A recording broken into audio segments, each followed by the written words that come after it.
and in the face of hunger. We have repeatedly called for journalists to be allowed in to Gaza to report. And I think often you all ask me questions saying, the Israelis say this, or Hamas says this, and the UN says that. If there were journalists on the ground from your organizations, perhaps those answers could be gotten by doing the work that journalists do. It's also a reminder that everyone in Gaza, every Palestinian, including our own colleagues, are suffering. Our Palestinian colleagues are hungry as well, and they have to work, and they continue to work. They continue to try to feed their fellow Gazans, and they're also trying to feed their own families. Does the UN have any sense of the decrease in the size of the journal? We don't have a, we don't have a head count of journalists, but I think most international news organizations have stringers or people they work with in Gaza, and I'm sure they're seeing the same thing. Gabriel. Thank you, Steph. I want to go back to the WHO incident and the attack by Israel on the WHO facilities and staff members. I won't repeat everything that Israel did, but detaining, storming the facility, the list goes on. They still have one staff member that is detained by Israel.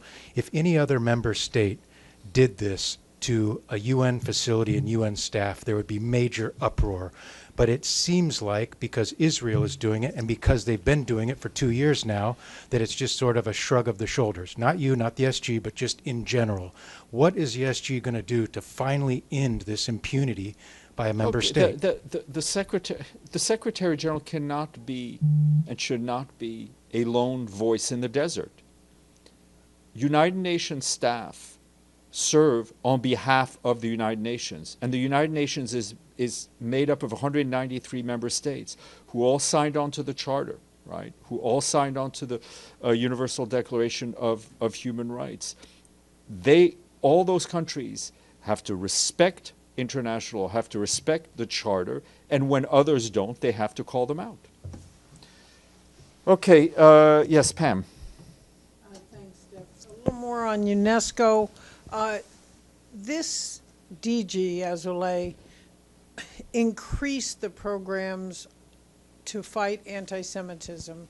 Now some of the budget will be cut back because of the U.S. withdrawal. We've been through this before. They survived. How do you think they'll make up the money that they'll need to keep some of those programs going? Look, and then I have a separate... Again, that's a question you have to ask UNESCO. I don't think the U.S. funding of UNESCO is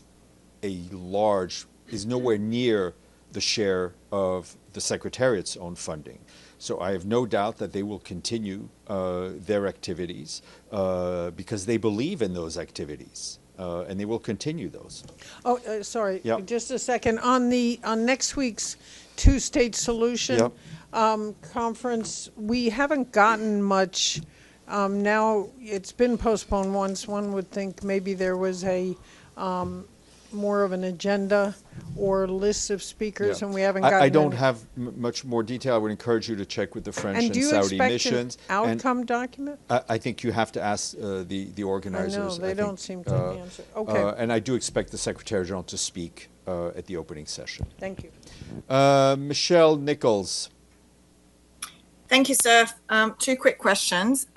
This morning when the SG was saying that the humanitarian system in Gaza is being denied conditions to function, space to deliver, and safety to save lives, who is he referring to? Who is denying this?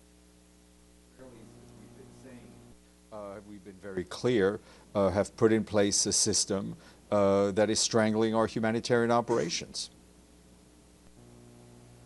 Thank you. And then a second question on, I know we've spoken about this topic a lot over the past year or so, but if you could just refresh us.